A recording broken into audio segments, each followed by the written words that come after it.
The quality the six of us have shown through our manifestos, our engagements, which has been relatively clean. Again, let's be proud of our achievements. Getting this success story, colleagues, it is time for us to work. It is time for us to let go of all our bad feelings. It's time for us to forget about the struggles, the fights. It's time to look into the future with hope, to build a new Ghana Football Association that will be amazing, to build big products so that everybody, whether you're a direct consumer of the sport, you are corporate Ghana, or you are the international community, to be proud of. Again, it is that time that I will say to all of us, let's stay together. Football is a team sport. Kurt Okraku cannot do it alone. My campaign team cannot do it alone. It is time for us to ignite passion and to create wealth for everybody. Our players, our staff, our groundsmen, our clubs, the female teams, the coach teams, everybody, amateur football across board. This is our time. In celebrating this success, let us all think at all times that it's Ghana first. We will celebrate this victory today. Tomorrow, work begins.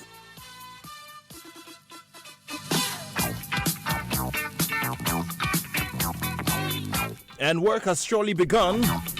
As I speak to you, the new leadership of the Ghana Football Association, I'm talking about the president and the newly sworn in executive council, are at an emergency meeting. So Kurt, at least, is a man of his words. One member of the newly sworn in executive council was supposed to be here on the Joy Sports Link, but is unable to honor the invitation because there's an emergency meeting.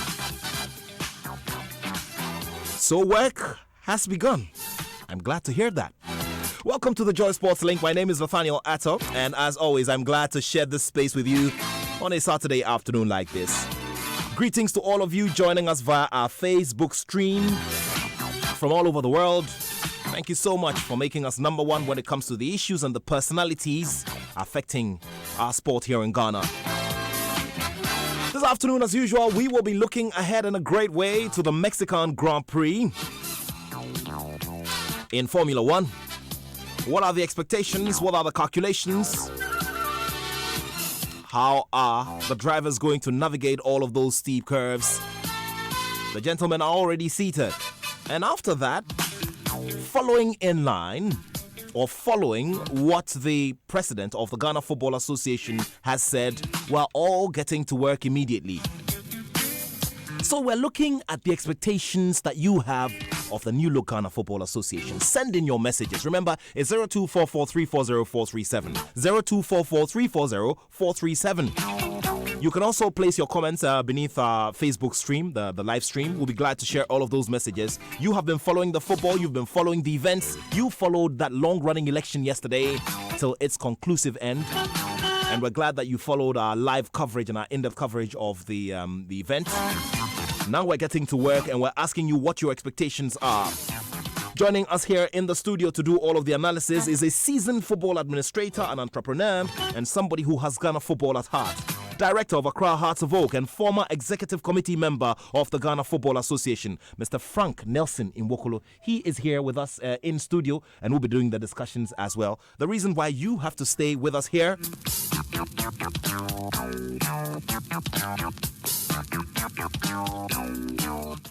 of course, later on, we'll be activating the phone line so that you can join us and articulate your thoughts as we always do.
All right, so what are your expectations of the new look Ghana Football Association? That's what we're discussing here on the Joy Sports Link. You have heard the words of the new president of the Ghana Football Association, Mr. Kurt Okreku. Work begins immediately. And so you might as well also communicate your thoughts and your expectations to him. But anytime you hear this, anytime you hear this soundtrack, you know what we're up to, right? Formula One is going to Mexico, Mexican Grand Prix. And of course, as usual, Dr. Santiapia and Kwabena Poku are here with me. Gentlemen, thank you very much for joining us. Good afternoon. Good afternoon. Good afternoon. Good to see you. Good to see you. Yeah. Okay. Let's get down to the business. We've had to wait like 2 weeks for the Mexican Grand Prix, and I'm sure that many discussions have gone on, especially amongst the Formula One fans. Okay, so the major expectations for Mexico, as we go into the race. Well, we've already gone through free practice 1 and free practice 2, and the two main big cars or big teams are already showing their prowess for the Mexican Grand Prix. Lewis Hamilton came tops for free practice 1, and free practice 2, I think it was Vettel who came tops. In fact, he took P1 and P3 for free practice 2. So we're actually looking forward for a wonderful. But mind you, Verstappen was somewhere in the middle, came P2 in free practice 2, and as last week, Nasdana was saying that when it comes to Mexico, the Red Bull usually performs better based on their engine make for the kind of altitude. Mind you, they're also racing, I think, about 2,000 feet above sea level in Mexico, so you can imagine. So, I mean, there are high expectations in Mexico. I mean, people are expecting Lewis to win the championship tomorrow, but it's going to be quite difficult for him to I see Doc, shaking a head. He disagrees with something. Doc, tell me, you don't think that Lewis Hamilton can wrap it up tomorrow? No, I don't think so. It's been raining in the evenings, and the track is very slippery. So it will be a question of who stays on the track. And the Mercedes is just about 1 second behind the Ferraris in the straight lines. So I don't think Lewis will be able to. I expect him to finish at best maybe 3rd or 4th. Okay, so he can only win if Bottas doesn't finish the race. Okay, so Kwabena here thinks that Lewis Hamilton can wrap up the championship tomorrow at the Mexican Grand Prix. Doc disagrees with him. I wish we had a third person so we could get a 2-1. Oh my goodness. Okay, so I mean, aside who stays on the track, what else will be the determinant factor for who takes it tomorrow? Tires. Okay. They just realized that the track is chewing the tires, especially the soft tires. So in fact, Mercedes were trying to see if they could use the medium and hard tires. So I think their tire strategy is going to be very, very, very, very, very, very important tomorrow. I see. Yes. A lot more is also going to hinge on free practice 3 and qualifiers. I mean, as Nana was saying, the tires is a major determinant for this Mexican Grand Prix, and it's been like that for years. Mexico always kind of shows the true driver's nature in Formula One. When it comes to that particular circuit, and it's one of the most beautiful circuits anyway. For the whole Grand Prix. Yeah, I just love I love the image that was placed on the Formula One platform of the evening effect. It's just amazing. Yeah. Okay, so guess who walked in? Okay, please introduce yourself. Nathaniel. Go ahead. Good afternoon, listeners. This is William. I'm joining in on the conversation about the Mexican Grand Prix. One of these days, we're going to start the show together, so we're practicing. Yeah. Yes. Okay, so you're in. I suspect I know where you even stand already, but you tell me as well. Whether you think that Lewis Hamilton can wrap it up tomorrow under the circumstances. I mean, a few factors have been given out here, but what do you think, basically? I don't think he will. I think that he's going to go to Austin. Okay. The US Grand Prix in the US. And simply because, look, the Ferraris are still strong. They've come back very strongly this second half. Unfortunately, it's too late for them to do anything about the season, but the Ferraris are still strong, and I don't know. I don't know what's going to happen with Lewis and Bottas. because Bottas looks to like he has more pace than Lewis this weekend as well. Yeah. Okay, so for Lewis to finish ahead of Bottas this weekend, it will have to be An accident in the first corner. no, but I think we'll have to be supreme. I mean, like he Bottas might out-qualify Lewis. Okay, Bottas might out-qualify Lewis, and I use might because Lewis knows what's at stake here. And even if he does out-qualify Lewis, I think that the team will try and get Lewis ahead of him on the track. Okay. The question is, how far ahead is he going to be, given the threat from the Ferraris and Verstappen? Yeah. I see. And Verstappen, yes. Okay, so listeners, this is a 2-1 situation. I don't know what you think. So you can send in your messages. Remember, it's 0244340437.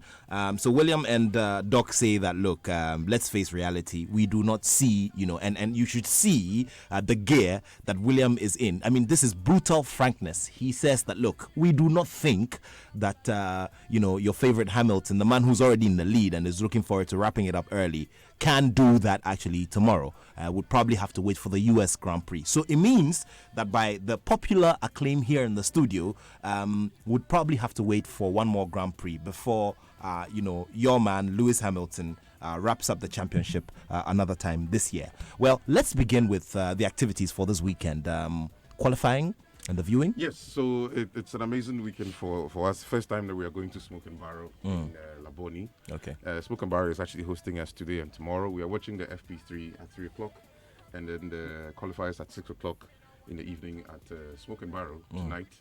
And so we'll be there with our partners Heineken and the likes. DSTV. Heineken. This is actually a Heineken event. Okay. Heineken is actually adopting the Mexican Grand Prix because they are also sponsoring it in Mexico. So Heineken Ghana is actually adopting the Mexican Grand Prix, and they are throwing their weight behind the Mexican Grand Prix as their event. So we're at Smoke and Barrow today, and then tomorrow from 3 o'clock in the afternoon, we are going back to Smoke and Barrow for the main race, which is starting at 7, but we'll be there from 3. We'll enjoy all the pre-race. Yeah, so we can go to Mass and we can go to Mass, yeah. come back home, Yeah. have time with the family, and then from 3 o'clock, you can start tripping So into Mr. Frank Nelson, he normally likes to drive very slowly when he's around that time of the day. Yeah, Cool. yeah. It's a Sunday So driver, after Sunday church, driver, after yeah. church, we'll have him relax a little bit. Then we'll invite him over. We'll invite him over. He comes to join us. And Yeah, as usual, yeah. DSTV and Supersport are throwing their weight behind us. They are going to be there running their promos. We are running a special Formula One promo at 399 Ghana cedis for your Explorer. And then also we have Labadi Beach Hotel also coming through, Zuba Shop, Samsung Ghana giving out a lot of vouchers.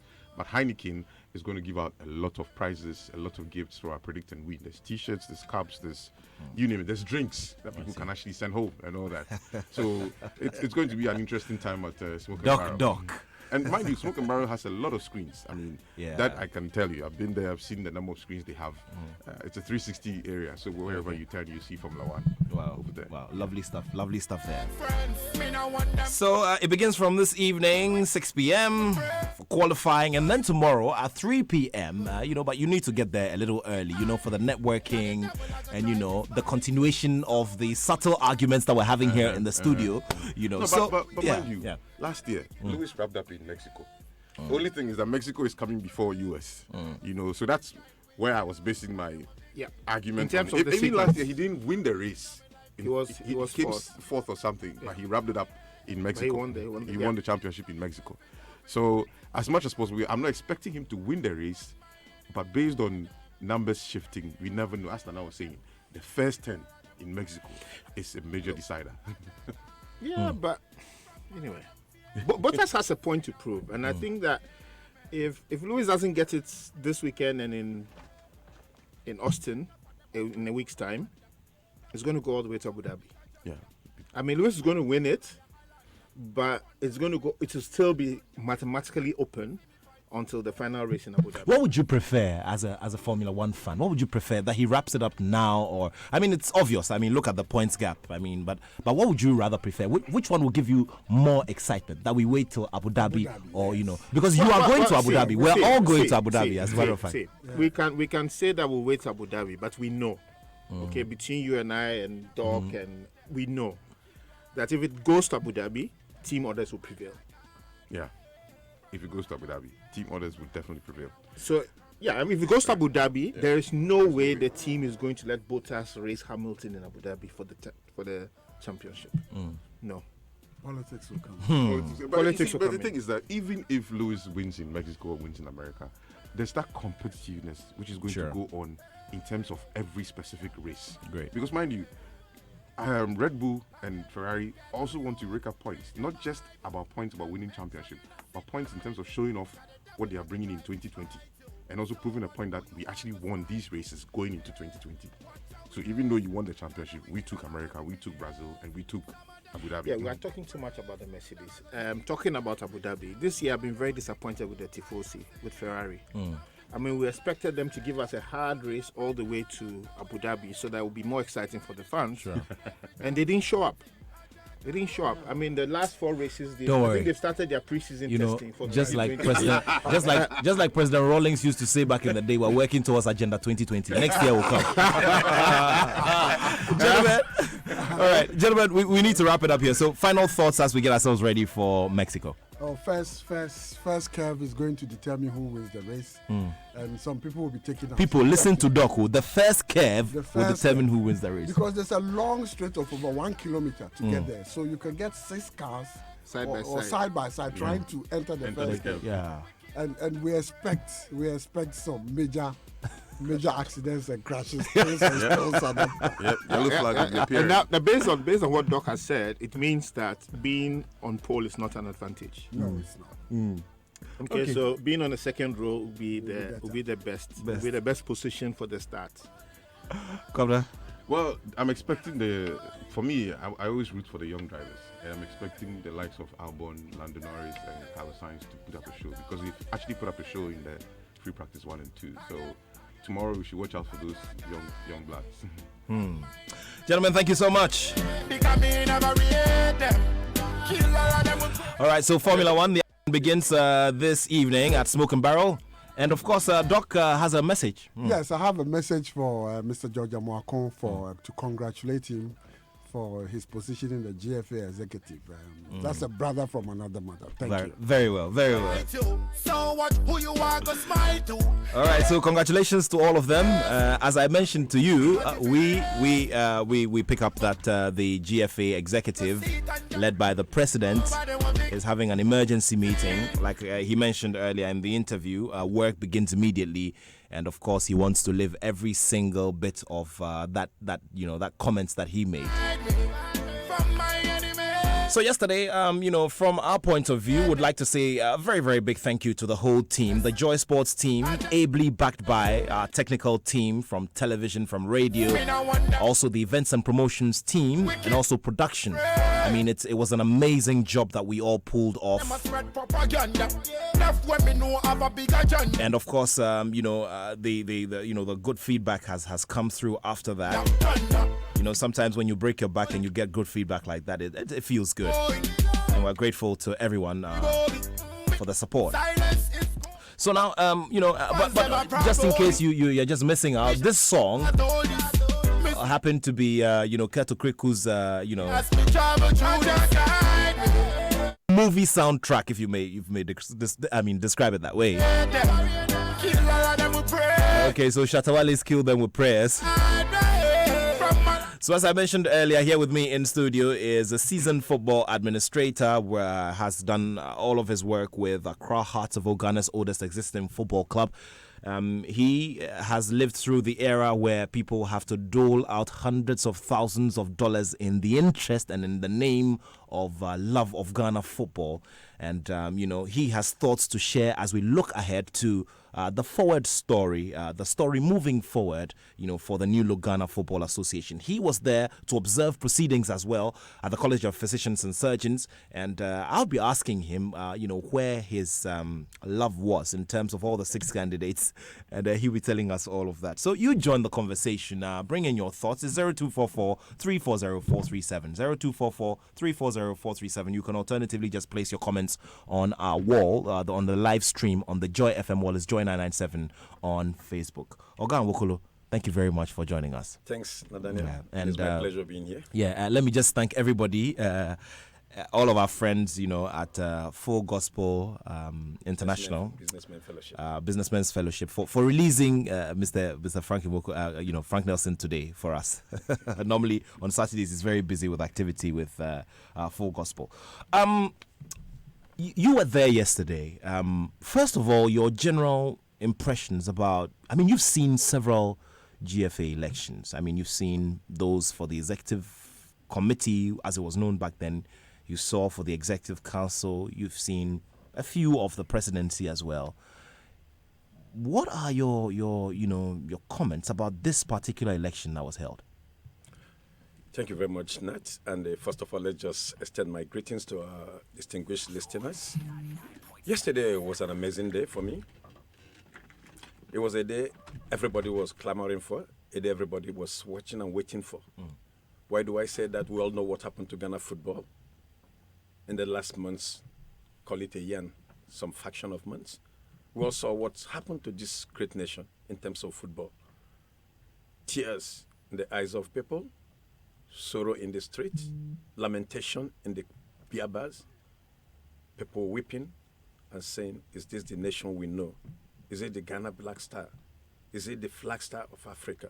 Is it this nation that carries the flag of Africa? When you look at and remember 2010 in South Africa, the whole world, including every African nation, was clamoring for the Black Star. And then you say, is that the ship that is getting drowned? Is that the ship sinking? Can we allow this ship to sink? So yesterday was, it was a day for us. Everyone would say, like, look, is it going to come? Is it going to be a reality? People, there were doubts, especially with the surroundings of events that came from issues from CAS and every other thing, disqualification and everything. There was panic, there was fear in every situation. But to God be the glory. Yesterday was a day that God wiped off the tears of the people's face in this nation. Why do I say that? When you saw the environment yesterday at the physicians and surgeons, when you saw the people gathered, the media, the old ladies, people you have not seen for years, gathering along, tells you what football means to people's life. Then you can see people in waiting. When is our football going to come? A colleague of mine I met there say, I was just coming to see if it is going to be possible. Is it reality? Because I don't think this year. So yesterday, the environment actually killed everything because the calmness in the environment, the expectation from people, and the way people comported themselves and conducted themselves was an excellent situation. Everybody should applaud the citizens of this nation because we all demonstrated that love, that football is our passion, that is second to nothing for us. Without football, it's impossible for you to move this nation in the direction that you get peace and get people following you. But football is that ship that moves you. So I think it was yesterday for me, it was a day that God said that I'm in the business. So God was in the business yesterday. And I saw that when you saw everybody, the environment, the NC, the way the MC conducted the election, the way the candidates reacted, delegates, everybody. You see people talking in corners, in twos and threes, but everybody was talking forward. Nobody was talking about yesterday. What we are talking about is tomorrow. How will we make a football? What are we going to do? Is it going to end up? How is this election going to? Who is going to win? Assessing the 6 candidates, especially when you have a lady who came into what is going to happen, how are we going to move? I hope the candidates, the delegates will not misbehave. They will not disappoint us. And at the end of the day, like I said, yesterday was an amazing day. It was a day that we should rejoice and be glad. If you just joined us, this is the Joy Sports Link on Joy 99.7 FM. And of course, we're reaching a worldwide audience via our Facebook stream, Joy 997 FM on Facebook. You can also send in your messages as we discuss what your expectations are of the new look Ghana Football Association. 0244340437. Prefix with +233 if you're outside of Ghana. And remember that after 1:30, we'll activate the phone line so that you can join us with your thoughts. Here with me in studio is a board member of Accra Hearts of Oak, Ghana's oldest existing football club, and also a former executive committee member of the Ghana Football Association. Now, Ogan Wokolo, we observed the process. It was a good one. It was smooth, and of course, he has created a template for subsequent, exercises. Now, tell me about the results. I mean, we went for a first round of voting. We couldn't get it right. we had to go for a second round of voting. It was still tight. I mean, did you expect that? I mean, based on what you had observed and based on the kinds of interactions that you had with some of the delegates and all of that, did you ever foresee that situation? Well, we have 120 delegates. At the end of the day, it was 118 that voted. Now, in a situation where you have 6 people contesting such position, and you know that you are looking for 50 plus 1, definitely, if you're a seasoned person in the industry, you know it will only take the hand of God for a straight win. For someone to pull 50 plus just on the instant, I think that would have been difficult. And for me, I knew that second round we're going for a second round, but I never envisaged the third round that we went. I knew that second round would have going to be a kill. But what we saw yesterday was a different situation. But it's good. In every day you learn, because I've not seen that there's an election we have gone to that level. But yesterday we saw a different dimension, and that prepares us for the future to know that anything can happen at any time, and you can never be too confident in any time, any place you are thinking that you have got it all. We saw it yesterday. There was a moment of drama and sober reflection when the previously very confident George Afriyie, who had said categorically on platforms that he was going to get a minimum of 70 votes, actually 75 and plus, he picked the microphone, said he had a message for everyone, and everybody was quiet, ready to listen to him. And then he conceded defeat. Your thoughts? Well, first of all, I just have to congratulate George. I think he's a team player. Based on his statement, for you to have had that thought and then at a particular time in the boat, you saw a different situation. And I felt yesterday George was being realistic. He did his mathematics. He has a team. Everybody worked. And for him to come out to tell the whole world, not just Ghana, that this is what I saw. And for the interest of Ghana football, I want to throw in the towel. For him to do that, I think we need to appreciate George Afriyie. He did very well, and I believe my brother, the president-elect, president of Ghana Football Association, Kets Simeon Okreku, I know that he did appreciate that. Yeah, and you know when I saw the hug, he embraced him. He embraced him, and he said a few words you to must him. not forget that. I mean, we're all colleagues. Yeah. We're all in the ESCO. Yeah. George is a seasoned administrator. Kate is a grand roots administrator. We've all been there. We're in former ESCO. We've played club businesses. We have interacted, we have negotiated, we are brothers. So I thought that what George looked at it is, look, at this stage, what is it that I'm pushing for? When the lines, the handwritings are there, and I'm contesting with my brother. I'm contesting with my former ESCO colleague. I'm contesting with a seasoned administrator like myself. So why stress this? Why don't I bring calmness? And he was very categorical. He said, look, we've been here since morning and it's 3-something. Yes. So I think George did excellent yesterday for me. I think that was excellent. Yeah. Not only, I mean, even like Papse, even though the number of votes was insignificant, for him equally to say, look, I'm not ready again, seeing as what delegates has done as usual. Please, I'm off it. That's a big plus for our football. It means people has understood business. It means people understand when people say that, look, we're not, you can't force us. You can't twist it.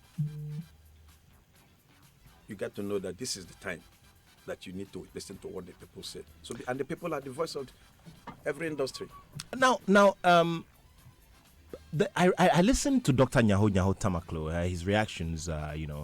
He granted an interview on another station, and he was talking about how, the mode by which candidates reached out to the delegates, the about 120 delegates, and how people can feel entitled to places, positions, and other things in this new administration. And he feels that it is as a dangerous turn, which could be the only minus of this process. Is this something you agree with? Because we've learned about all sorts of things. Candidates using different strategies, giving out gifts, giving out cash, giving out, hardware, Not, first of all, that's my my daddy. Dr. Nehanya Tomakulu is my senior director. Yeah. When it comes to football administration, I will always take the back seat when he speaks. But there are sometimes you need to look at the scenarios. Like I said from the beginning, a lot of people are clamoring for Ghana football. They want to get their businesses on track. The ladies at home, all ladies, they want to see something work. Some people has come to that realization that, look, we can't keep holding on this. It is not because people were speculating maybe gifts and every other thing. Well, this is an election. You can never underestimate human being. The heart of man is desperately wicked. That you must know. But I'm not saying that that was the result for yesterday. The result you say yesterday was the people getting hungry, wanting to see Ghana football reinstated, wanting to see entertainment. So basically what you're saying is that whether or not people resorted to all sorts of strategies, at the end of the day, We have made up our mind that we want to see. Look, there are businesses that are dying. Yeah. It's affecting the economy indirectly. Yeah. People are not having the confidence in the nation any longer because if your football is corrupt and you cannot resolve it to prove to the world that no, that was not the case or that we have what it takes to resolve it, then you have a big problem. So a lot of people has come to that realization. Club owners, people are paying players from nowhere, from their mini resources. Yeah. People are dipping hands into their pockets. Players are getting injured. Welfare are being taken accommodation. So people, that this is the only business we have. Why hold on? So it's not a situation. I don't completely believe that that might be the situation. In as much as, like I said, these are human institutions. You cannot rule it out if people did anything. But I don't think from where I stood yesterday and from what I saw, I've heard, but I was waiting to see an evidence that something of this nature happened. But nobody could have proved me wrong by saying that this is what I. But I saw that what I saw was just like what I said about George. Did somebody convince George? Did George receive a gift to throw in the towel? George said, look, I can't hold this nation to ransom. That is what I saw, and that's what I saw in delegates. So most of the delegates interacted. I mean, we all know them. We are friends in the industry. A lot of them. That's where they make their living. Their families make their living. So whoever and wherever we want to go, look, it is not about what you give me or what I give you. No, it's about getting this one. And we want to see, there's no head any longer in our football. We need a head. No matter what we are doing, normalization committee, tournament, no matter, we don't have a head. It's a headless family. So we need to get a family. And yesterday was the opportunity we have. And I believe that passion, that hunger in the people's mind, that taste for the return of football was what accumulated to this situation. I don't think that anybody could have biased somebody because I will give you this, I'll give you this gift is here, this gift is for you. No. I think everybody, we have seen something we have not experienced before. Ghana football has not been on hold on that level. And people saw it. We never believed it. When we heard about number 12 and us every situation, nobody thought that this is what was going to happen to us, that our football would be on hold. That I will pay my players for 12 months, 13 months, 14 months. Without playing any proper competition. Without playing any competition. Can't transfer my players as I can't expose my players. People saw it as dangerous. And then I think everybody queued that we need to get the football back to track. And that's what I think that translated to what we saw yesterday. Now, during the process, some of the candidates, as part of the strategy, decided to get seasoned faces, experienced faces, behind them, to campaign for them, to speak to delegates on their behalf. Did you get any such approaches by any of the candidates? Well, I've been around. Some of us have been around. And for election, it's how you convince people. You might have candidate B, and I approach you based on what we have on the table. It's not because a gift of a gift. Look at the manifesto, what we have. Look at what is going to help you to do. This is what, look, this is a better option. You might have the opportunity to change your mind. Change your mind. It is not what you think. The guy you're looking at, or the man you're looking at, and you think that he cannot do it, he has what it takes. Convince me. And you're able to convince people. That's why you use seasoned administrators. I like the way you used it. Because you know that those are the people who can do the work. So did you have any such? Yeah, there's. I mean, of course, I have candidates. I have people coming. But I decided I'm a principal person.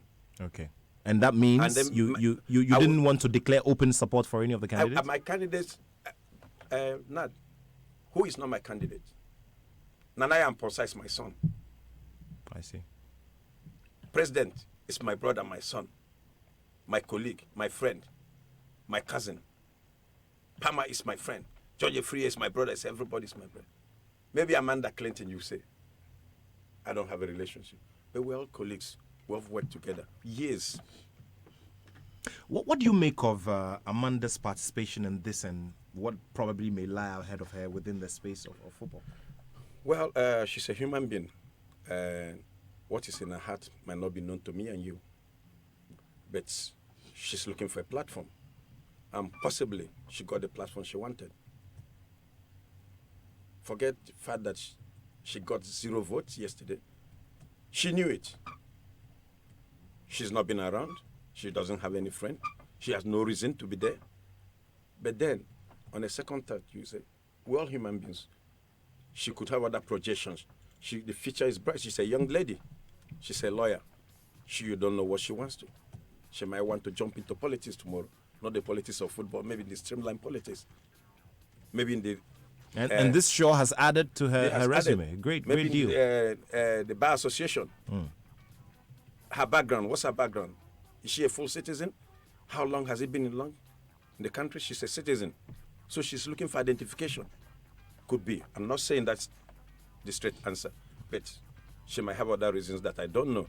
But I think she has done well to summon the courage to face what she faced and then going home with a 0 vote. I just have to say that, she's a human being. She's a lady we should applaud. And I think that sometimes this is an opportunity for us to give our ladies opportunity. I would have wished that the ESCO would have about even 4 ladies. Of course, and that's a discussion which... I wish I would have 4 ladies on the ESCO. Yeah, because it's been always this situation that sometimes it's majority are men. But if you have women, now Amanda has introduced another dimension. Apart, yes, the former ESCO we had Liniade, but she was struggling to pull up because it's a single voice in terms of lady. Those sympathies sometimes on gender issues, you concede. But when you have more ladies, there are ladies who has ideas. And ladies, that's how we run our families very well. Yeah. If you don't have a woman in your house, it's difficult for you to run your home very well. That's why sometimes as an African or as a human being, when you're getting to a certain age, you see your parents begin to ask you, get married. Get married, because they want somebody to help you. Whether you're a man or woman, it helps. So I think we should equally applaud Amanda for joining the race, and she should not be discouraged. Her 0 might tend to be 10 one day, it might tend to be 100, and then the 0 might tend to be 1,000. So once there's a 0, once you add 1 behind it, you have a figure. So Amanda should be encouraged. Amanda, just pick up the courage and forget about your 0.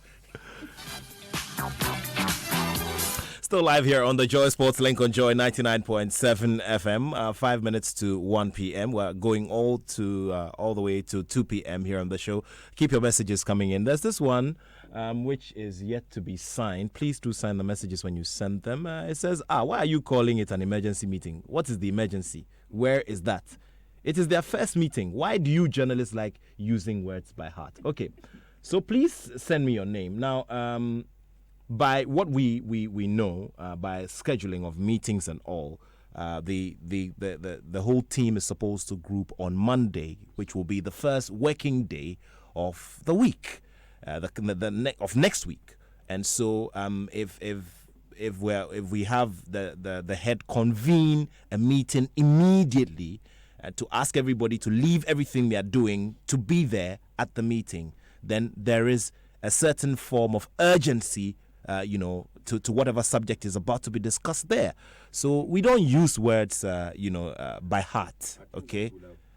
Maybe yesterday, if you heard the chairman of the Normalization Committee, and he told the general public that tomorrow, 2 p.m., that the FIFA delegates will be meeting the president. So, and as such, I'm sure the president will rally around and say, look, I don't want to go alone.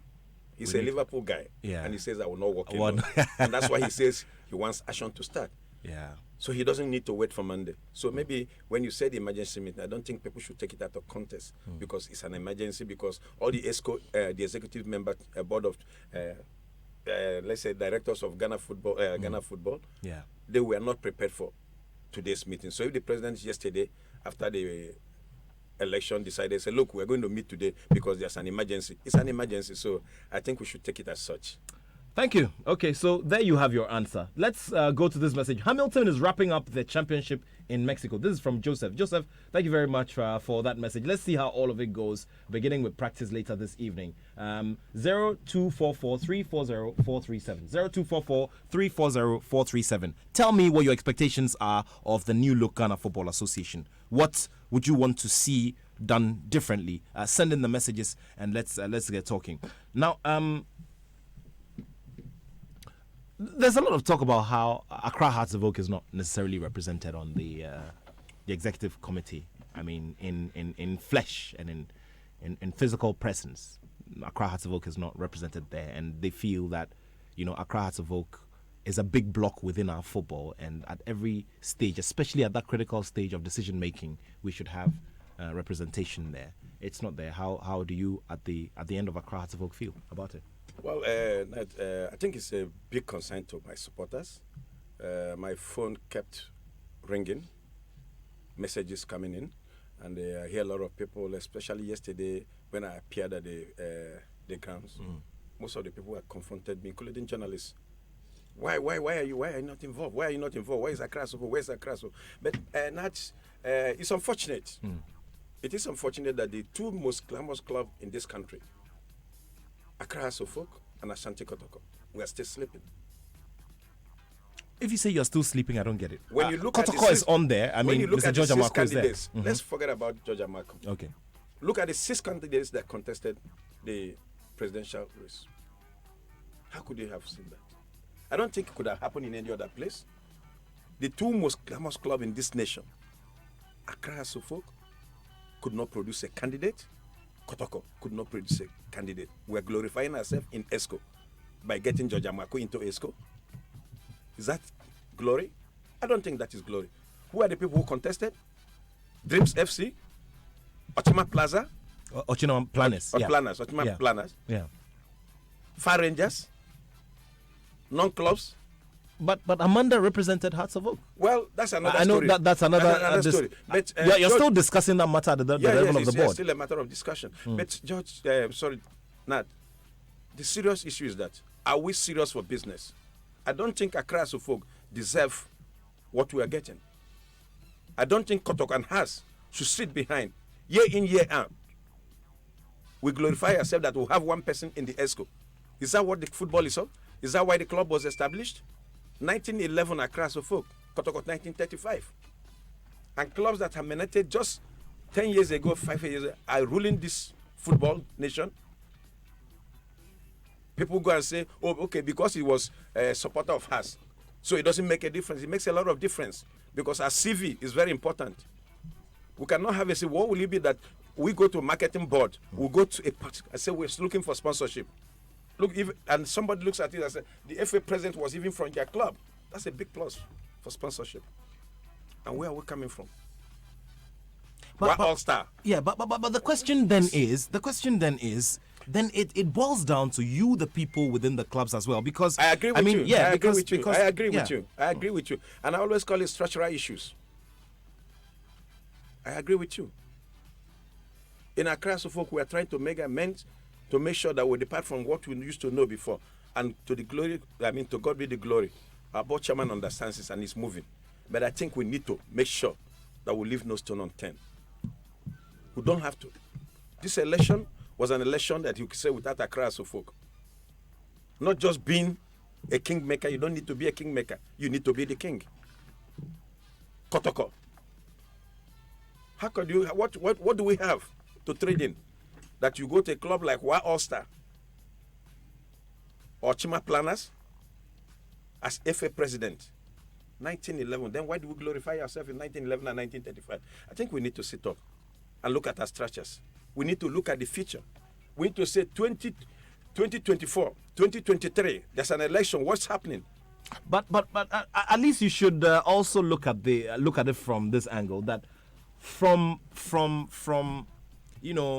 within your quarters, we've had some brilliant people emerge. I mean, Keto Kreku is a product of the system at Accra Hearts of Oak. Randy Abe is a product of the system at Accra Hearts of Oak. George Amako is a product of X. But what I'm saying, is that what you're looking for? That's why I say we glorify ourselves in ESCO. Yeah. Kate is a born and bred Accra Suffolk boy. But that's not what we're discussing. What we're discussing is the kingship. When you address Kate today, he resigned as what? As director of He Dreams didn't- FC. And not as Accra Suffolk. Yeah. Yeah. His forefathers were the real Accra Suffolk owners. So he glory himself as Accra Suffolk supporter. He knows that he's strong is in Accra. So, but what we're talking today, we're talking business. On the table, if he goes for a negotiation, he signs his signature as Dreams FC. And that's what we're talking about. That's why I say we need to look at the structures and we need to get serious and be able to position ourselves, look at the future. We shouldn't wait for events to get us, just like he's got us on this situation. We need to plan very well. Because if we are planned very well, there's nothing that stops us from presenting candidates. Kotoko could present candidates. We should be the kingmaker and the kings. I see. If it's not Kotoko, it should be Haas. Interesting thoughts there.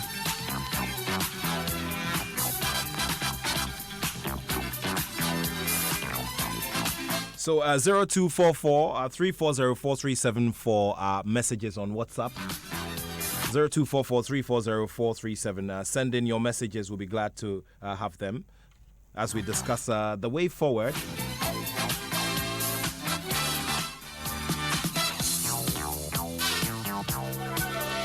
And the team of Wilfred Osei-Kweku Palmer have also released a statement to congratulate the new president of the Ghana Football Association. And of course, this has been tweeted on his official handle. So aside that of the President of the Republic of Ghana, Nana Addo Dankwa Akufo-Addo, and that of the Sports Writers Association of Ghana, we're also getting one from Team Palmer. And then and it reads, Team Palmer sends its special felicitations to Kurt E.S. Okreku, the newly elected Ghana Football Association president. We wish the entire football family the best of luck in this new dawn. Wilfred Kweku Osei. And he's written a big congratulations with an exclamation mark there. So, Wilfred Osei-Kweku, the man who many thought would have, disrupted the process yesterday, he's taking it cool. Well, have you spoken to him, Yeah, after all of this? He's a brother, he's a friend. We talk always. And he will always say, Uncle Frank, I've heard you. I see. And I think I appreciate Palmer so much too. It's not the end of the road for him. Okay. I think the future is still bright. But sometimes when God does things, we will not understand it. That's how I saw it. So I asked Palmer as a brother, he should take it in good faith. And I'm very happy. Kate and Palmer, regardless of what people, they are very good friends and very good brothers. They talk, we sit and talk always. Me, Kate, Palmer. We sit and talk, we discuss issues dispassionately. But what happened to Palmer was a situation that, it wasn't anybody's making. It was the normalization committee. It was their own idea. So it's nothing to do with Kate or Kate team. It has nothing to do with Yawan Posai or anybody team. It was Amanda Clinton. It's a situation that just came up. But at the end of the day, the joy about it is that he has equally come out and said, look, Ghana football must win. He's gone to CAS. A decision came. He lifted up his hand and said, let's go on. And today, he's congratulating Kate as a brother. And I know they are great brothers. And he's congratulating him. I think that's a very big plus for our football. It's a big plus for our football. It's a big plus. So, Palmer, I just want to say thank you for what you have done. And I know you have been doing bigger things like this. So, just take it easy. And let's continue to move. You contribute a lot to Ghana football. And I know with your brother, Kate is not somebody who closes his eyes on perception. He looks at things in a positive way. So I can guarantee you and tell you that Kate and Palmer will work together. All the people who contested with Kate will work with Kate. So that's the type of person he is. So Palmer will bring his idea. At the end of it, that's what we're looking for, so that the Ghana football will win. Palmer comes with idea. It doesn't stop Palmer from contesting Kate in the next 4 years. It doesn't stop it. Even if he's placed on, any of the committees to lead them. Yeah, I don't think there should be an objection. he has a lot of experience. We all know Palmer in the national team management. We know Palmer when it comes to the under-17s. We know Palmer. You know Palmer when it comes to finance. Palmer looks into the financial institution with deep eye. But also, you know, the concern here as well is that you know, this case has also placed a bit of a blot in his you know, on his person, and the one of the reasons why he wanted to get to the bottom of this so he could clear his name. I think it's very important he does that. For me, I don't see it that way. But what I see is that, look, there's a situation on you. And I'm very happy that he's made a decision. Let's Ghana football, enjoy, but I'll go to what it takes to make sure that my name is clean. And that's what I think that every person who seeks integrity must always do. Sometimes situation will confront you. It doesn't matter. But it's what it takes in you to be able to stand upright and be able to face it. And I think this is a challenge for him. I know, going to CAS, I know he will get what he wants. Not because of any system, but I will know his case will be clean. And I know he will be exonerated in this situation. Let's talk about the areas of development. Now, these candidates over the period spoke about many things, you know, and you know, the FA president talked about creating opportunities so that everybody could benefit. Okay, so for you, which are the immediate areas you'd want to see concentration go on as this administration begins work? Well, first of all, I think he needs to look at our youth football. When I hear people clamoring for youth, the coast to coast, and I think that's an area because to feed our senior team has become a lot of problem. If you watch most of their players who has played for the Black Star for the last few years, they are adopted from Europe. Then the question you ask yourself is that, can we not develop here? What's stopping the development here? But Kurt, from what I know and who I know in terms of coast football, I mean, if you look at Dream FC has under 12. So in terms of developing a youth, getting people to identify talents so that Ghana we do not suffer in terms of bringing our youth to that level. I think that's the area Kurt should be able to look deep into. I know he's going to be confronted with situations like, for instance, sponsorship and how to get it, want to money. FIFA bailout will not be enough for you to do what you want to do. But I know that that situation will come. But if he will be able to concentrate on a local, the coast level, and be able to find a way to resolve this situation of unearthing talents, and then be able to build more attention in our local league. I think these are the two areas I would think Kurt should be able to make our leagues more attractive. Let people have that opinion, let that people have that look. I'm not just going to, today, I'm sure a lot of people are in the telly now because of EPL. And there was a time when I used to leave service, I worship in Cathedral High Street. From Cathedral High Street, 11 o'clock, I'm heading straight to stadium. So I sit in the stadium from about 12 till about 5 in the evening or 6 in the evening because I want to watch the Glorious of Accra for playing a game. And because I have the talents there, something is going to keep me there. I saw the Auroras come to play in between. It was a delight to watch. Now, that is where I'd want to take our next question. Now, you mentioned Auroras. Auroras is the developmental arm of Accra Hartsevok, the juvenile side of Accra Hartsevok. You know, you look at a club like Liberty Professionals. Back then, they had, you know, under the later legislature, they had a very good fluid system, under 12, under 15, you know. But you look at the situation now and you realize that our clubs generally struggle to have that system run efficiently. Well, I think this is a very big issue for us, but I look at it in different dimensions. First of all, somebody might look at financials. Okay, when you look at the economies of today compared to the yesterday, I think there are different situations because today, in terms of understanding, if you want to keep an academy, there's a lot of cost in it. Okay, because you know you need to bring people's children. Now nobody wants to release a child without going to school. He will play football and go to school. But back in the days, you can take somebody without sending him to school. The focus is just on the football. Now you need to get accommodation to make sure you accommodate, you house all this. So I think financial is one of the issues that has been affecting a lot of clubs. And for the past, because we have not been able to that, making sure that the players go out has equally gone down. So the resources to be able to bridge those gaps has become a difficult situation. But that does not undermine that situation that we need to neglect it. Whatever it takes, because that is the feeding level. If you don't get that right, you will continue to struggle.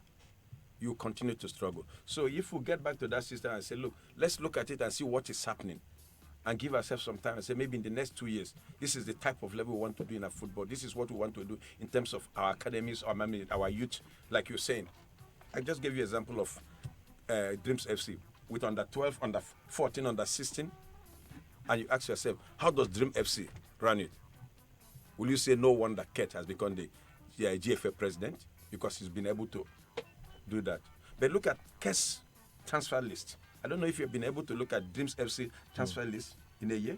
There's no year Dreams does not move 2-3 players. Watch in the leagues. Go to Spain. Go to Eastern Bloc. You see 2-3 players from Dream.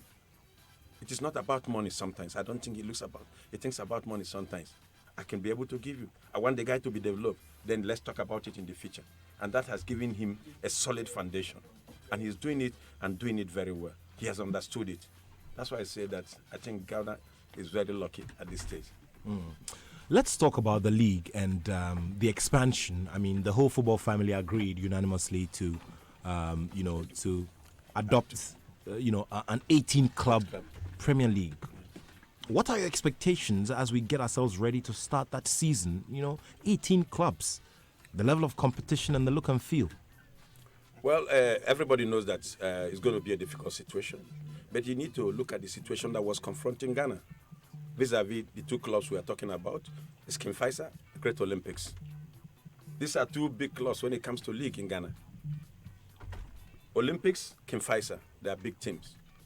Now the situation is that for football people to say, look, let's overlook all this situation and admit this to 64 votes out of 120 in favor, equally means that what I was telling you before, that people are yearning for football.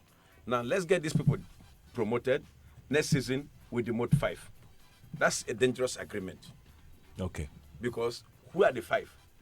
You might find the big 5 dropping. Because we've seen situations where the big 5 sometimes struggle and maintain 14th position. So if it happens, that means everybody has taken... I remember in Accra Hearts of Oak's centenary year, we were confronted with that situation. Well, just like I was saying, we have faced such situation before. So it's a big risk. It is a risk, but that's business. Because I don't think you can be a very good businessman without venturing risk. So I think the clubs understood what it is, and all of them, like I said, is for the love of Ghana football. Let's move this. Let's get our football. Let's not be selfish. Let the football win. So I'm ready to take part of the risk. I'm going to part. If it involves me, so be it. So that's what I think the football fraternity has done. In as much as I see it as a big risk, but that's the only solution to resolve this issue, because are you going to begin to look at the regulations? Are you going to confront the new president with that situation? Or the normalization committee will say that we couldn't finish this because of time bound? So I think that decision was the best decision, even though it's a big risk. Well, if you just joined us, it's 16 minutes past 1 p.m. here on the Joy Sports Link on Joy 99.7 FM.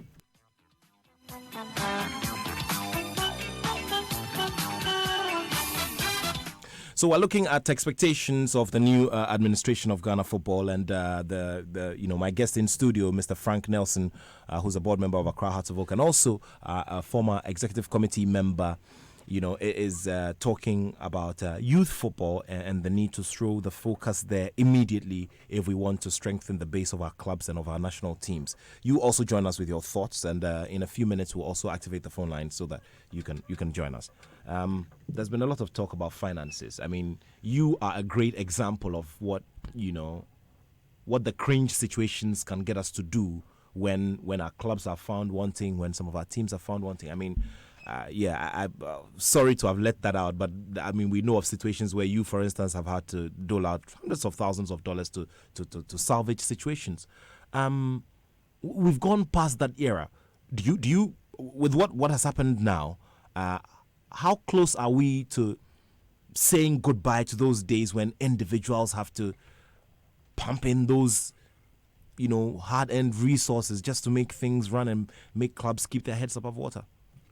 Well, not the reality is the reality. I cannot just tell you the fact that it's something you could say goodbye to. Let's be realistic. It's still a business. And that has been some of the reasons that hit our football to the negative. Because of finance. People compromise situations because of finance. I don't want to go to relegation. What should you do? What should I do? What can you do? And that's the area we're saying we want to say goodbye. But for me and you sitting down here, and we need to be realistic. We need to be human. There are issues that you cannot just say today, it's been nipped, it's off. But what we're saying to ourselves is, let's be realistic.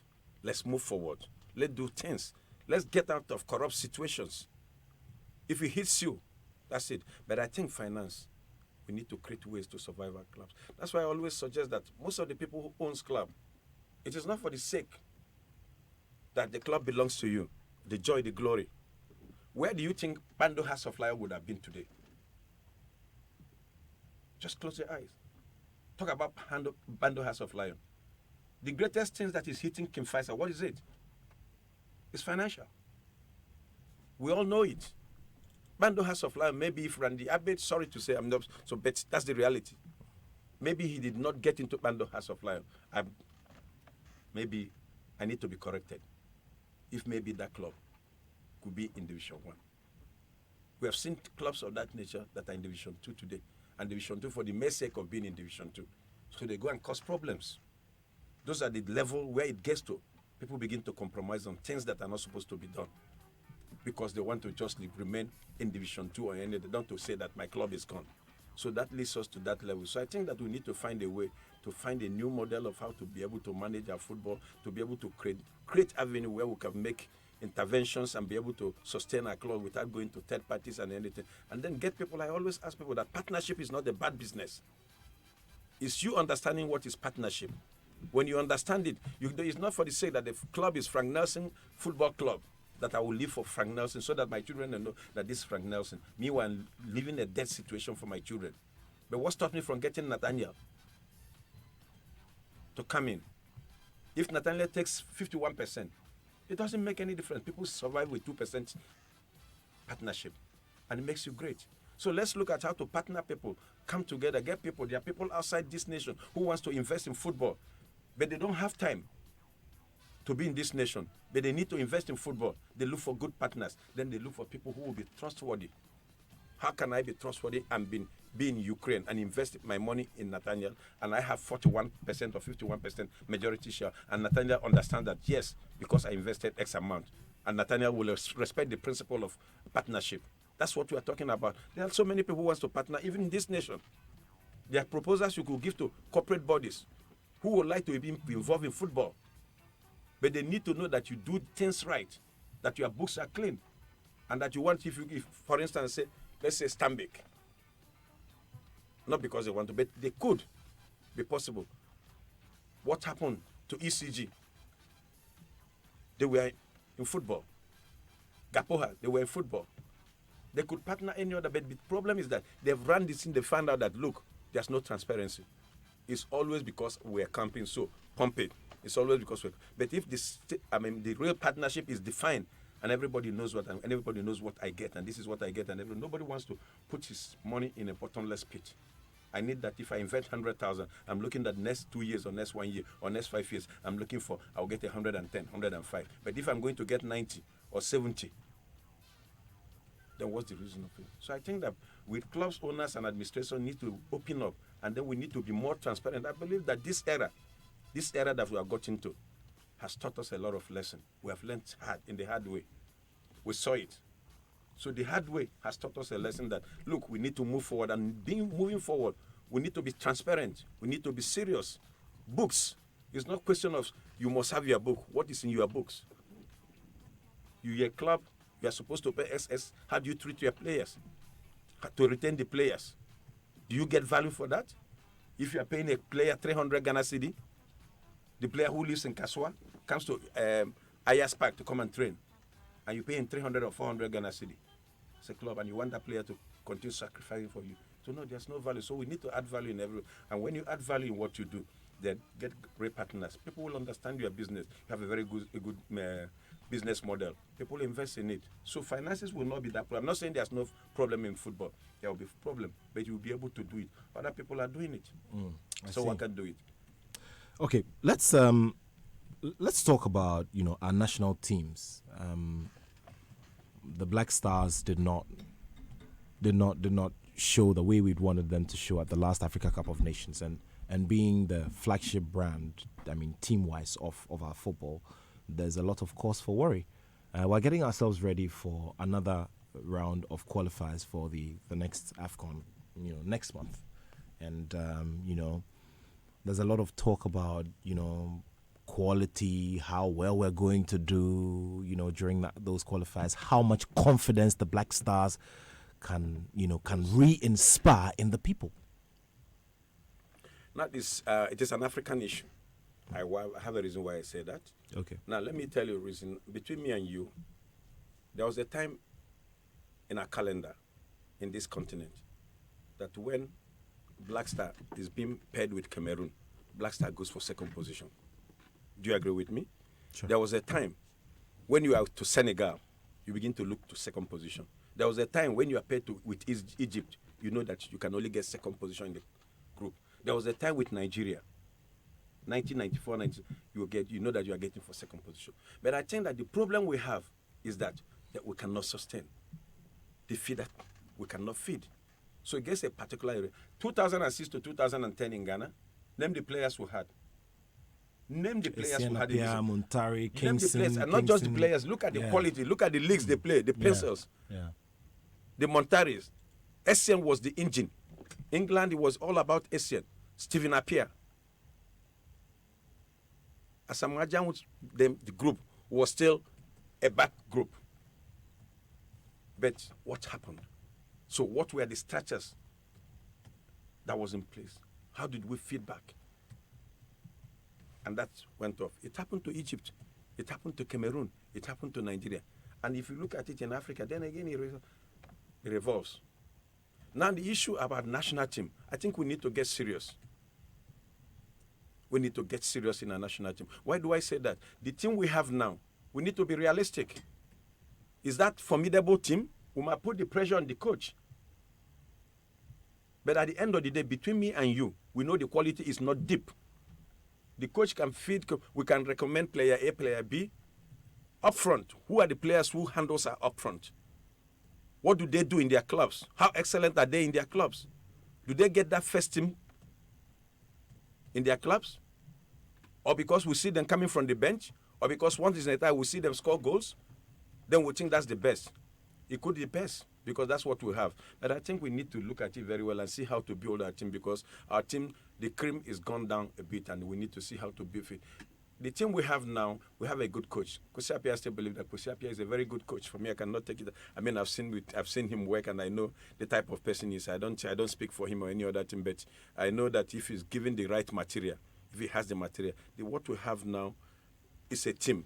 But it's not that type of team that we have that made us Ghana. That when we have South Africa in 2010, the whole Africa, everybody forgot that he came with a different flag, but we're carrying African flag. Now, mention Kwesi Appiah, and immediately on the ground, when Kurt won the election, I started hearing from some of my colleagues, okay, so Kwesi Appiah will be a casualty in quote, because, they feel that his relationship with the Black Stars will come to an end, as this new administration begins. So it means that you disagree with those thoughts. No, I don't think Kurt is that type of a person. Kurt wants performance. Prove to him you can do it. I don't think somebody will link Kurt with that Kwesi Appiah, that's the end of his career. I think that would be a very bad. Okay, well, the contract is wrapping up towards the end of the year. Yeah. So you've said that you believe in him. You'd want him to continue. Of course, I believe in him. You'd want the FA to sign a new contract with him to continue? If, in my opinion, the ESCO, the president Yeah. and his men should be able to look at it and say, what are we looking for? Do we have a game plan? Where's our target? Are we targeting immediate? Are we trying to build for the future? Do you have a medium term, long term, and short term? What do we want? What's the result? We need to come out to the public and tell the public, look, this is what we have today. So don't expect X tomorrow. You can expect X in the next 3 days. But if we want to tell people, expect X today, then you need to start looking at what to do to get X. So for me, that is the basis of me picking a coach. So for me, it's not here. I've just said that Kwesi Appiah is a good coach, but it depends on the ESCO. I mean, sorry, I'm still using ESCO because that's where I served as an ESCO member. And it's very, so, and the president. But I don't think it should be something somebody should link the president that because he thinks that Kwesi Appiah, because his contract is that he will not extend his contract. Maybe it's going to be a collective decision. The president will not work alone. He will not work alone. He has his executive, everybody will make his contribution. And then, like I said, what's their plan? You must put your plan down. You will be able to link to the public. You must carry the public along and say, look, this is what we are doing. It is when the public does not know what you are doing and what they're expecting from you, then they begin to be hit on you. So I think that it's a time that maybe the executive committee and the president should be able to look at it. It's not who leads. The technical department, very important. Technical department, very important. But then our game plan, where are we heading to? How do we want to get there? Which bus takes us to this destination? How do we do it? In case there's a puncture on the road, what do we do? Do we have what it takes to fix the tires? So if we want result, we want to get there, you need to do a situation of Formula One where you know that your tire, you know that you are guaranteed of your tire. That Mercedes will do this. So I think a situation we need to look at this is not just, for me, again, I say, I don't think Kwesi Appiah is a bad coach. It's the environment and what he has is what I think we need to look at. So if the new administrators will look at it and say, look, how do we help the coach if it's the coach we think? Because you can help him if you think that he has a problem. And then you begin to identify that, oh, this player is old. He's not supposed to be here. This person is there. And then if there's any reason why you think they are there, and they must be there for no reason, could be an interference. If somebody is interfering in that situation, we need to tell the nation that this is not what we want any longer. Be it Frank Nelson, be it anybody. If I interfere in the football, will get me out. So nobody should interfere. So let's play the football. If the coach said that he doesn't want to play with Nathaniel and he doesn't want to play with Frank Nelson, you've given a contract, I've given a contract. Do it the way you want it. If you don't get it, I fire you. And that's what I think we should do in our football.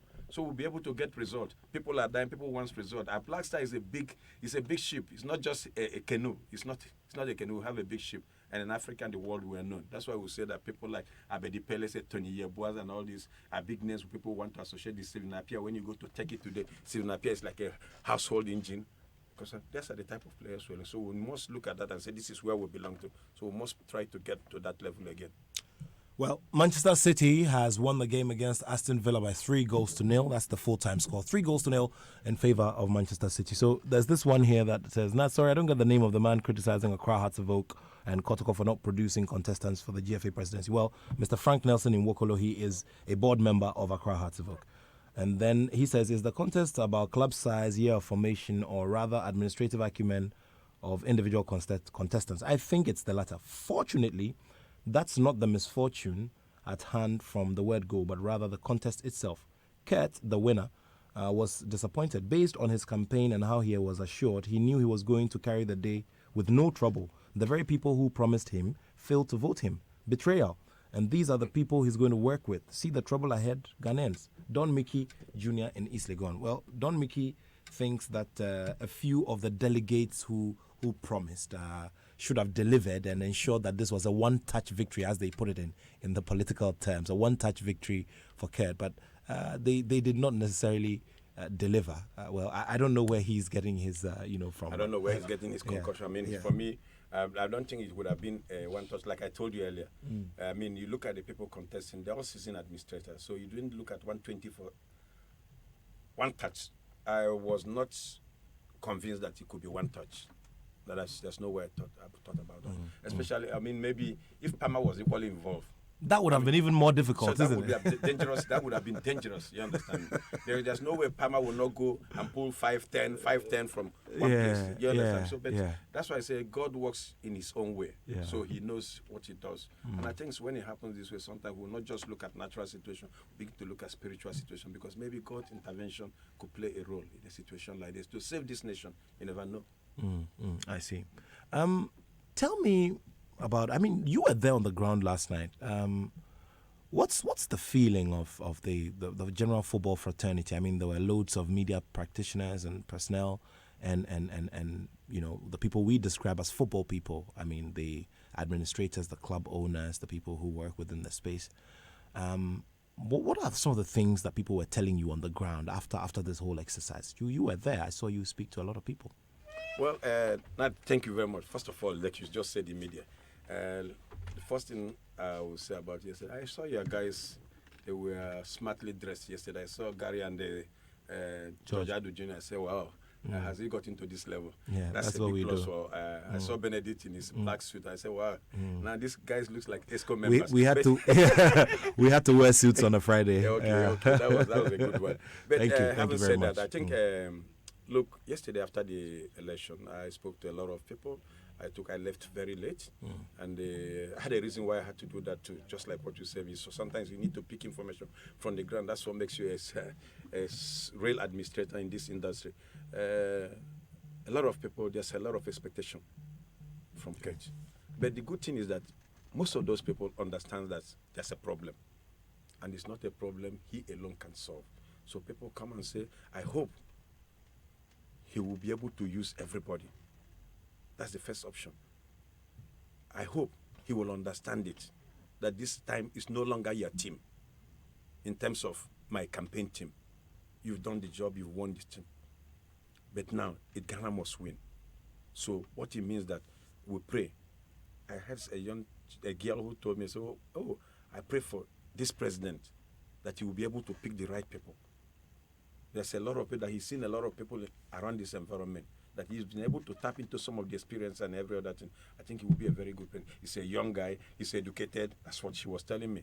I said, how do you know she was educated? I said, he's educated. The way he was speaking. So if somebody can pick from distance that he's educated and everything, and pray for you that, look, you make sure that you work well, you want to pick people, you need to get to other people to be able to get a very big team. And then it's not going to be easy. That's what she said. But if you get people to fix it, I think that's the general perception from the people. People know that, I mean, like I said, for instance, sponsorship, first situation, will confront. I don't know where the money is going to come from. But maybe somewhere, maybe there's a promise somewhere. So maybe sponsorship will come. Very soon our national teams will get into action in different categories. Now it's on the head of the president. But I know during his campaign, he was not just campaigning because he wants to campaign. He has his legs somewhere. Okay. So I know that he's going to press on those pedals, and then things will begin to work. But he needs the you and me, the media. He needs that old lady in the street. He needs that person in Katia Burger seller. He needs everybody to give him the support. If we give Ken the support, I think we'll see a very good football in this nation. Well said, Mr. Frank Nelson in Wokolo, and he's our guest here on the Joy Sports Link on Joy 99.7 FM. Just about 20 minutes to go, and to wrap it up here, I'll activate the phone line in a minute. But let's talk about the team. We've gone on and on about teamwork and who will make up the team going forward. Now, there's a key position in the vice president. Now, by the new format, the vice president will be chosen from the 11-member executive council. Maybe that's what they are doing today. Okay. So what's the projection from your end? I mean, you know almost all of them. Well, I think in terms of football, there's depth. We have people who has been in ESCO, has people club owners, we have people who has run their businesses. We have people who knows what the statute says. Because when you are talking about the team, you need to look at all this. The team I'm picking, how far are they grounded with the statutes? Do they know anything? Especially now we're working with a new statute. What do they know? Are they club owners? What's their relationship with the public and the media? So you are looking for somebody who will be able to give you that you cannot have sometimes, because the president might not have it, but you need to get a vice who will have what you don't have to be able to complement it and make it a team. So I think what the president should do is to take his time.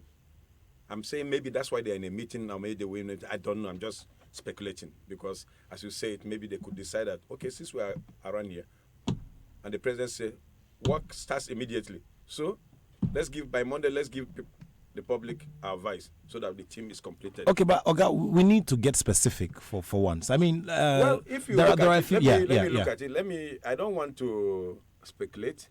It depends on. I mean, it's purely from, because I also have. If you ask me, I'll tell you now. No, if you ask me, I will tell you. Like, look, I think I have somebody like Randy Abe in the team. Yeah. Okay. I've seen George Amako. He's been an ESCO member, well grounded in finance. Randy is somebody I think can help the president, because he has what it takes in terms of maybe to support him. Yeah. Yeah. And then, but it's the other people in the team that you need to look at and say, look, what do they have? Where they bring? But for me, I think I've just mentioned two people now. Two people, yeah. And maybe I might begin to look at that level if I'm given the opportunity. I think I will be able to mark Randy top. Same here. So if you were asking the questions, I would have mentioned Randy Abe immediately. I would have said that. And I'll tell you what, I mean, even before this process came up, I mentioned it to him on a couple of occasions, and then he brushes it away and says, "Oh, you are doing propaganda." I said, "No, Randy, he's a young man. reality." He's a young man, so he can. Yeah. But the reality is that when you look at it, Randy has what it takes. Yeah. Randy is not the person you can just say he cannot do. Randy can be able to help Kate if you are looking for somebody. And I don't want to choose for them, but that's my opinion. That's why I mentioned George, I mentioned Randy. But you give me, Randy is on top in terms of playing the key role because Randy can stand in for Kate at any time. In terms of when it comes to management, understanding the football fraternity, understanding, look at the normalization committee, the role he played. He played a lot of role. Getting Galka and every other thing. He was influential. In as much as there are other issues people talk about, now we are being realistic. The dice is cast. He need to pick. So for me, I think among them, if you give me my pen, I'll put maybe Randy on a red pen first. Then I'll begin to mark others with other thoughts. Okay, but I think he has what it takes. He's a club owner. He understands administration. He's been a spokesperson to the Ghana Football Association. He has that with what it takes in external factors to be connected. And I think his likeness. Likability. Yes. And among the staffs, yeah, the GFA, because that's the area the president needs to look deep into. The secretariat, he needs to work on it. I see. He needs to work on it. Secretariat, he needs to work on the secretariat. It's a place of no compromise. For me, it's no compromise. So you feel some people need to go, some people need to be replaced? Re-engineer the situation. He needs to do a turnaround. He needs to do a turnaround in the secretariat. He must be seen as a business place. The secretariat must be seen. It's not a place everybody comes to loiter around. It's not every place a staff behave what you want. It's not a place staff comes to work when they think they should come to work. It's not a place staff decide that I'm going to leave on any time. It's a place that serious business must be done, because if you cannot control the secretariat, then the problem, the leakage and every other thing will start in that situation. And that place I'm just played with Kate to look at, the secretariat. I'm not saying people are bad or anybody else, but for him to get a compact situation, if you need to get foreign,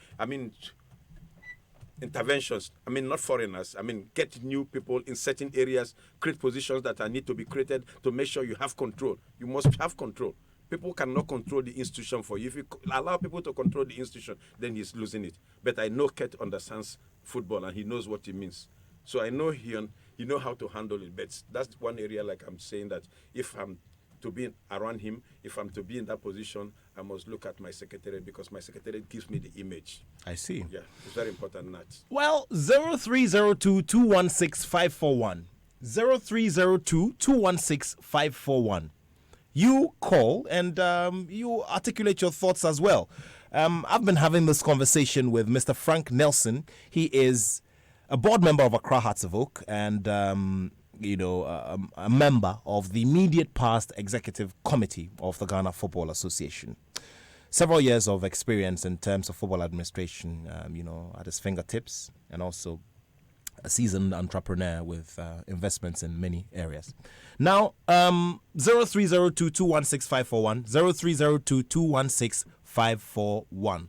Get through to us and let's hear your thoughts on this subject of what you want to see going forward. He has given us several things that he wants to see done. The last point that he mentioned was that of the secretariat and how the place must be, figuratively, practically cleaned up and re-engineered to give it that image of a place that wants to see new things done and, that wants to travel a new journey for our football. Let's get on the phone line immediately and speak to Joseph Ajiman from Tema. Joseph, good to have you on the show. Yeah, good afternoon, Nat. I hope you're doing well. Glad to hear from you. Thanks. I'm doing well. Yeah, I congratulate the winning team. But my advice for them is that they shouldn't take for granted whatever suggestions people may give. And they should also have interest in whatever the media will say. Because I know you, the media man, sports media man, you do a lot of research before you come out with whatever issues on board. So they shouldn't be swallow-headed. They should listen to the media and whatever people have to say so that they can combine issues and work perfectly. That is it. Thank you. Thank you very much, Joseph. Thank you very much. Isaac is from Dansuman. Isaac, good afternoon, Hello. Isaac. Hello, Isaac. Good afternoon. Yes, good afternoon. Yeah. Please go ahead. Yes, my congratulations to Kurt. I think he's fought a good fight. All the contestants put in a good shifts. This is the time for us to work. For me, I'm looking at football in general, in totality. How are we going to develop football? How are we going to make the local league more attractive? How are you going to draw in the talent? How are you going to the talent not only in terms of the players, but also managers? How are we going to do that? Some time ago there was the coach system which was very effective on earning various talents at various levels. In this day, it's as though the coach system has completely died. I'm looking at that as an opportunity for someone like Kurt, who has run Dreams FC effectively. I'm hoping that he would put in measures such that at the end of the fourth year, we would see coach football or football in totality in Ghana improve. Another thing I would want him to also pay attention to how to manage the Black Stars. That the Black Stars has become a business venture for some of the players. How do we make it a national duty? How do you make the players understand and know that playing for the national team is a national duty? It's as though you've been called to the military. It's as though you've been called to the police service. It's a call to duty.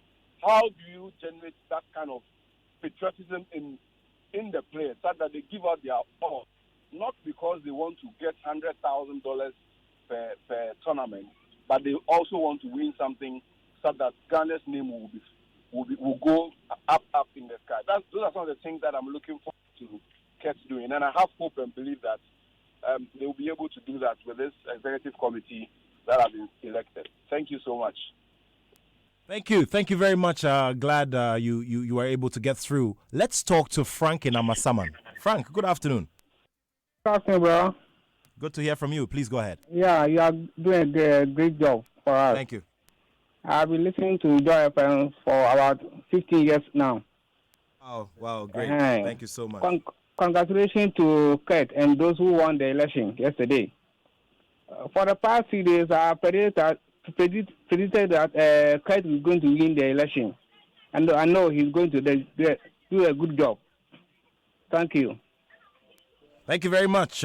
Confidence is what he has in Kurt. He believes that Kurt will do a good job. Okay, so let's see how all of it goes. Okay, so TJ is reaching us from Nzima. Okay. Hello. Good afternoon, TJ. Good afternoon, sir. Good to hear from you. Please go ahead. Yes, sir. I think your guest there has said it all. Kurt also mentioned it during his short speech that he, Kurt alone, cannot do it. But I think the most important place, the pivot upon which the success wheel of Kurt will rotate, is the Secretariat. If he's able to put his things right at the Secretariat, then definitely he's going to succeed. But all of us should come together to make his administration a success. And that will be good for Ghana. Thank you. Thank you very much, TJ. Thank you very much. 0302216541. Alhaji Ahmed is reaching us from McCarthy Hill. Alhaji, good afternoon. Yes. Afternoon. Please go ahead. My point is, if you want to, the vice, right? They need somebody who is straightforward, who does not go after money. You have somebody in your, somebody whose name was mentioned, and that person, you know him very well. Initially, was an NPP member.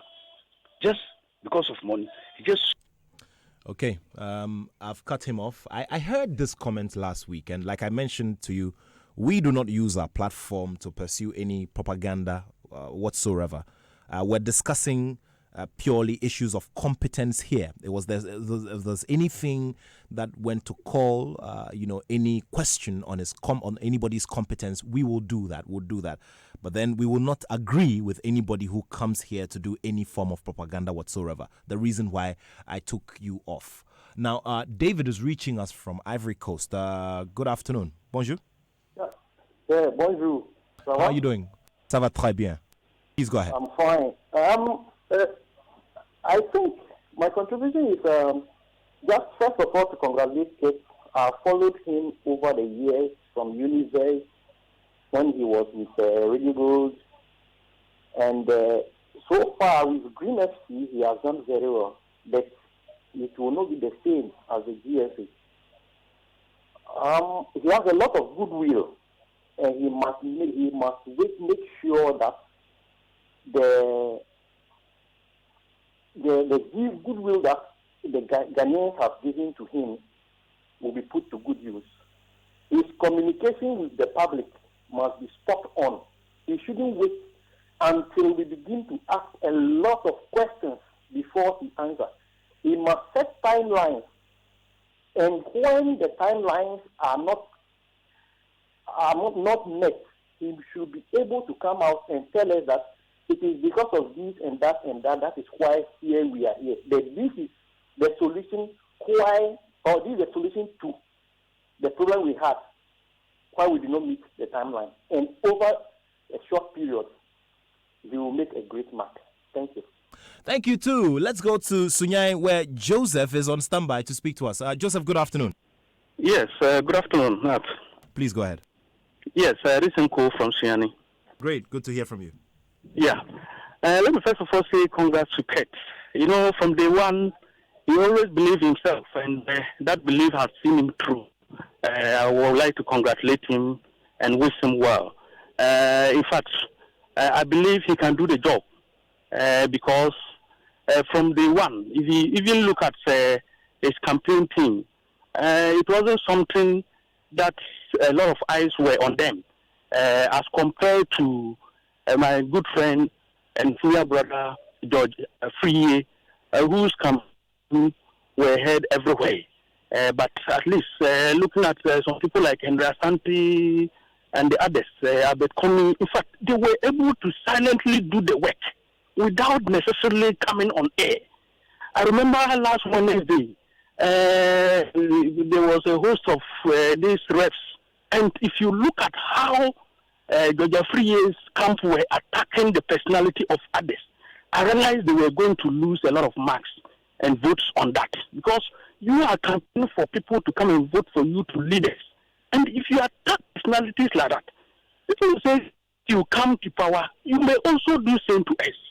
So I think sometimes the leader can be a good material, but if you don't get quality and humble people who will follow you, they may end up disgracing you. And I think that is what affected Georgia Friye. He might have been a very good candidate, But the people who were surrounding him, a lot of them were going personal, and I don't think that is how to do it. And in fact, that particular day, I respected Henry Asante so much. He was humble enough to address him very well. And I would like to say, such a person should know the kind of management that is going to choose. Because yes, you can have all the knowledge in football or administration, but the people around you, some of them will come with advices because of their personal interest.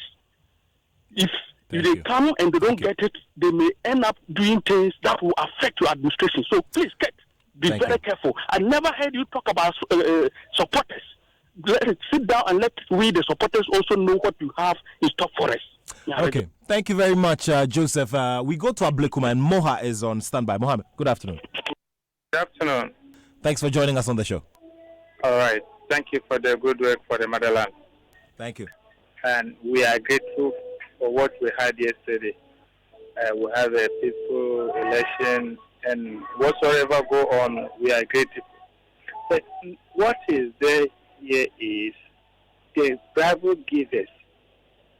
They should fear the Lord so that we will manage the nation Ghana, because of the outsiders are watching what we are doing. We are not more playing. Whatsoever we are saying on the air, people are listening to us, and the children are learning from what we are saying. So we should be mindful with the play. The football system is not what they call it, a play party. It's a club that's making nation coming together. So if we let our talks be too much, it's too much. So we should hear the word of what do they call this man, the man that pray for us. Please, if you can give me the name. Who prayed for Alaji Grusa. Alaji Grusa, okay. Yeah, if you hear his word. He said we shouldn't go for the belly. We should go for the motherland.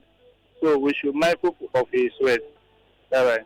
Okay, thank you very much. We'll go to our last caller, Williams from Accra. Williams, good afternoon. Yes, thank you very much. Good afternoon.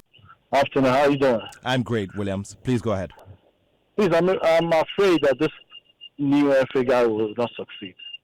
Why do you say that? People are already giving a pass mark before he starts.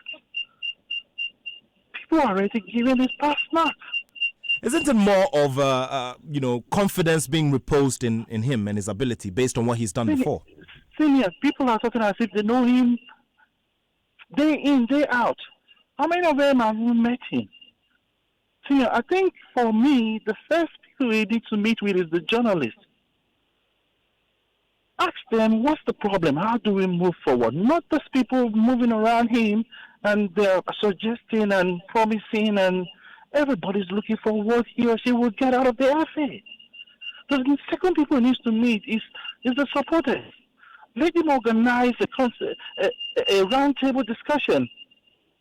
Not everybody coming and giving a pass mark. The guy has not even started. He doesn't even have an office. Please. Okay.